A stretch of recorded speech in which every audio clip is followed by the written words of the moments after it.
What is going on, Pats Nation? It's Patriots Global back here with another video, and in this one, I'm going to be going through the New England Patriots free agent signings from this 2020 offseason, at least what they've gotten so far, and I'm going to give a grade for each of them. What you can expect from this video is basically the type of video I've done in the past where I've graded the New England Patriots draft classes. That's what I'm going to do. A subscriber suggested this, so big shout out for that.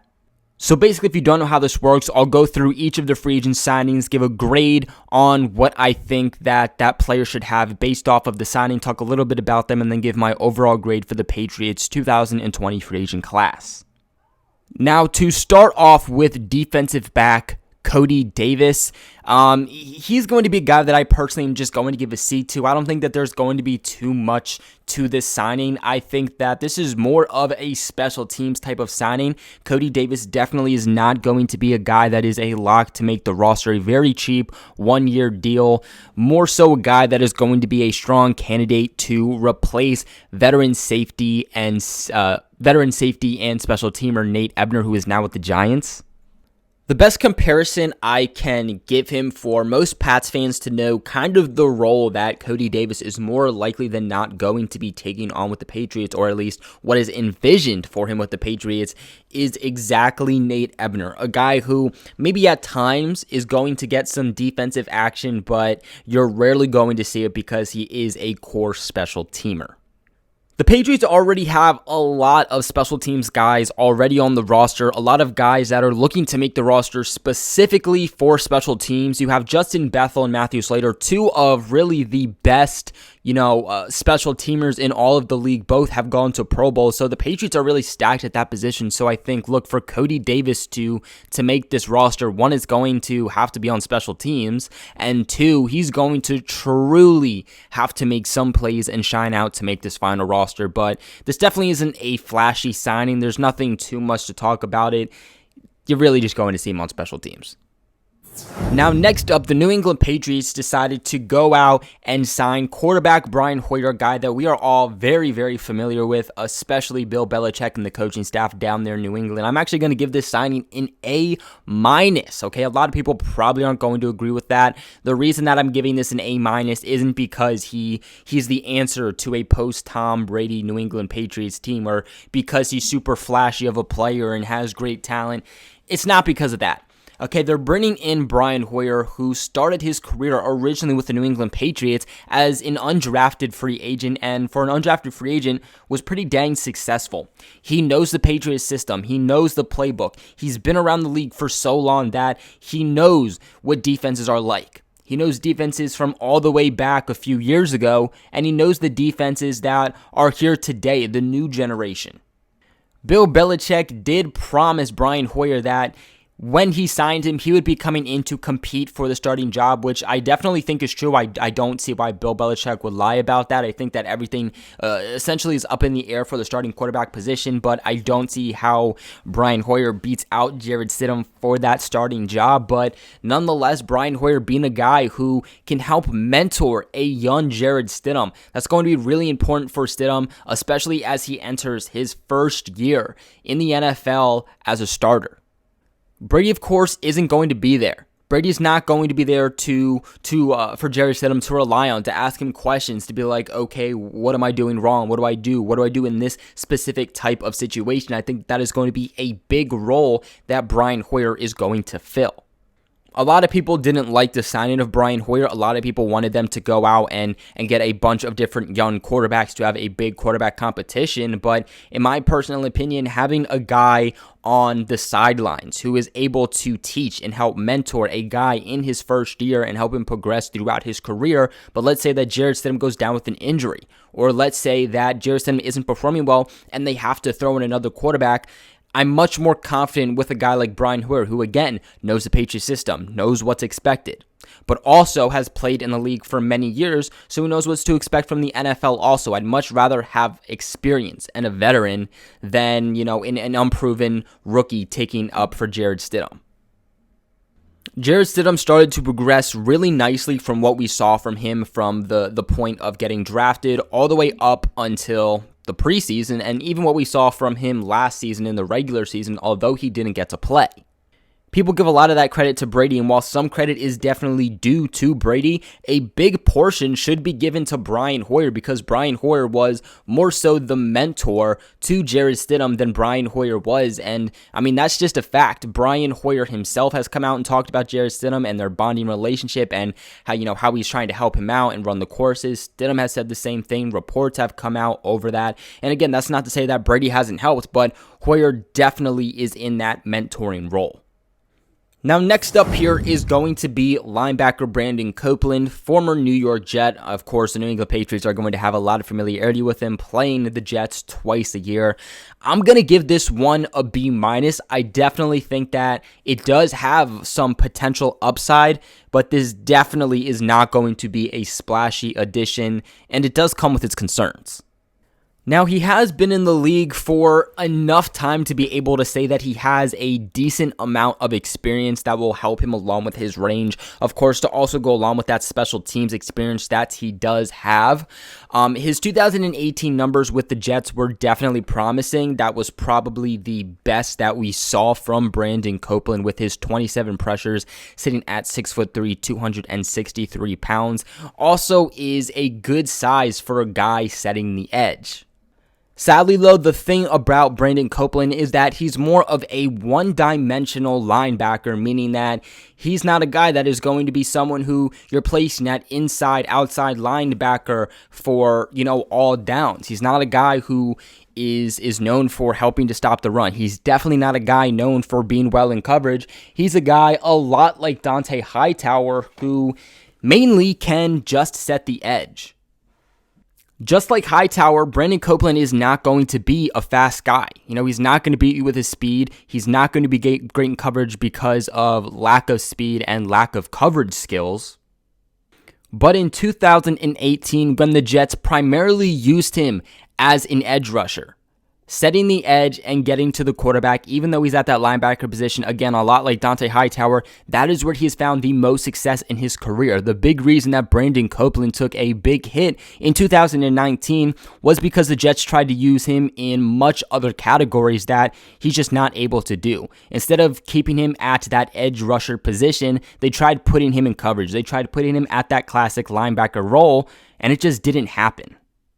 I like the fact that the Patriots got a guy who is going to be able to potentially help with getting pressure, a guy who's experienced. He's able to play on special teams.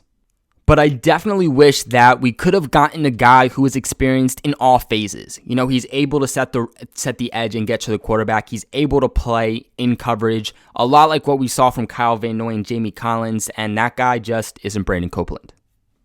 Now, next up here, the New England Patriots signed free agent fullback Danny Vitale. I'm going to give this one a B+ signing.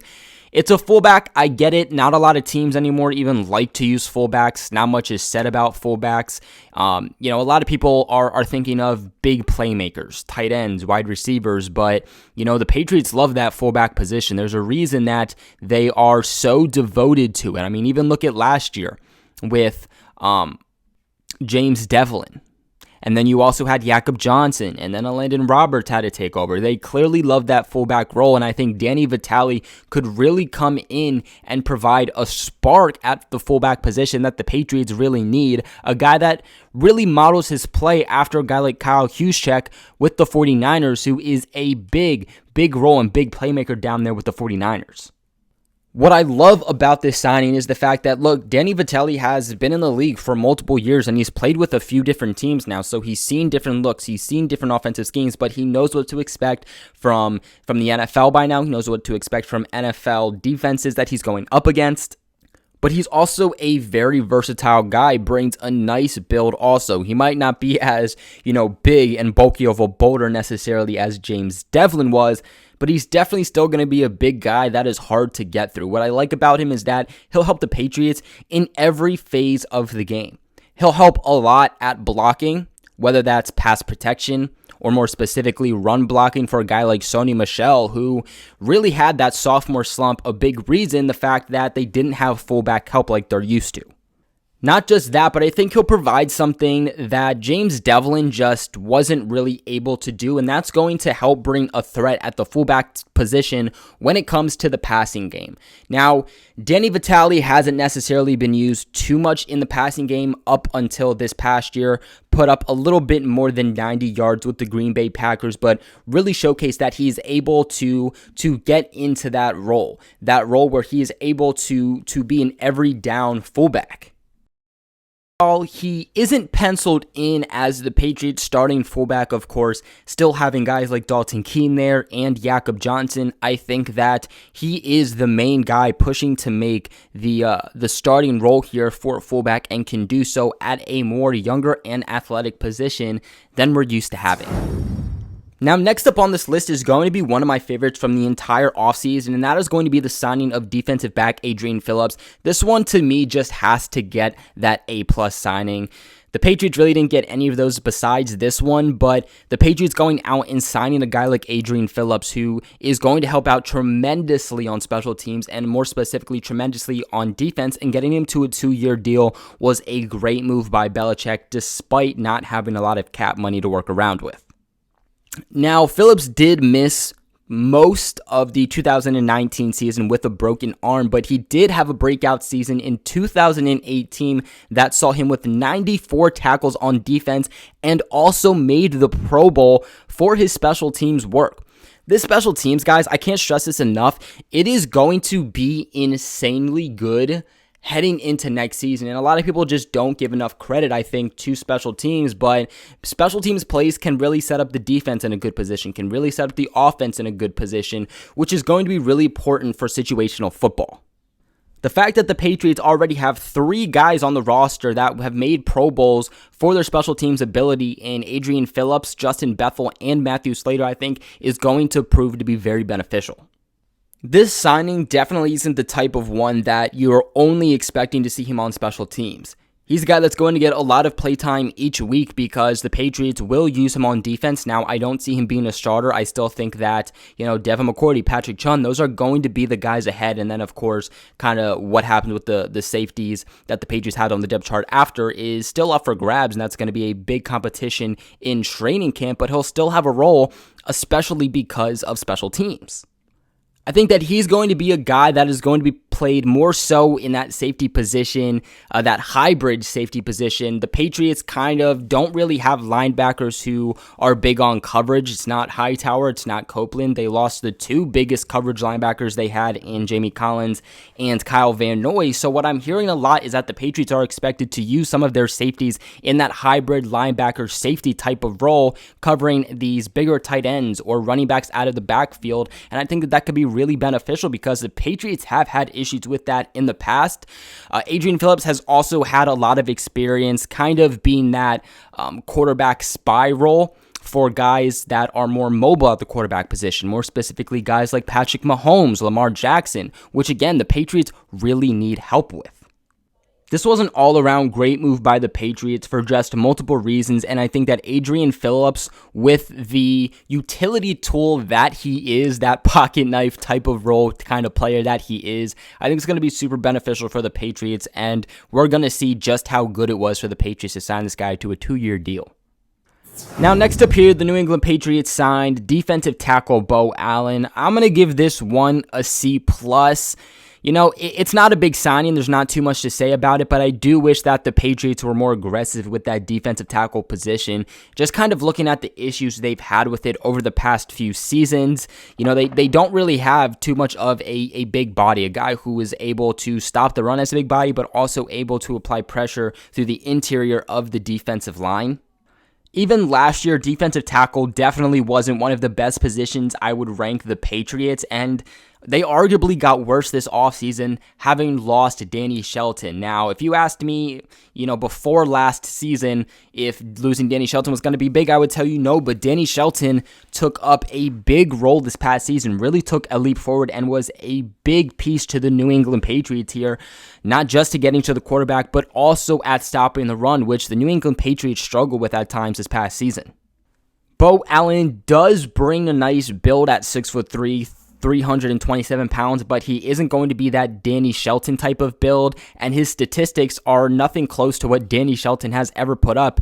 He really doesn't put up much statistics, which does kind of worry me. I think at this point, defensive tackle is the weakest position that the New England Patriots have left on their roster. And let's keep in mind, what happens if a guy like Lawrence Guy is to go down? If him alone goes down, the Patriots are going to be screwed. Stopping the run was a big need for them heading into this offseason, having to address that. And, I just question how much they did that, and I don't think that Bo Allen is going to be, that huge help going forward, nor do I think he's a complete roster lock. I mean, at this point, I would say he's more likely to make it just because who is he trying to beat out right now? But he's definitely not an upgrade over anything we had or anything we lost. Now, next up is going to be wide receiver Marquise Lee. I'm going to give this one a B straight off the bat. This one has gotten a lot of hate. I don't really understand why it's getting a lot of hate. I think that is the dumbest thing, just because of the ability that this signing is going to have. Now, Marquise Lee, he's been playing with the Jacksonville Jaguars over the past few years, has put up decent numbers. He's put up, through the 700 to 800 yard range, never able to completely hit that 1,000 yard, just below it. But you also look at that quarterback situation, that offensive situation in Jacksonville. It's been everywhere. I mean, can you really expect any of these guys to truly succeed anymore in Jacksonville? The big thing with him has never been talent. He's always showed his talent when he's able to stay healthy, and that is the biggest thing, that word, healthy.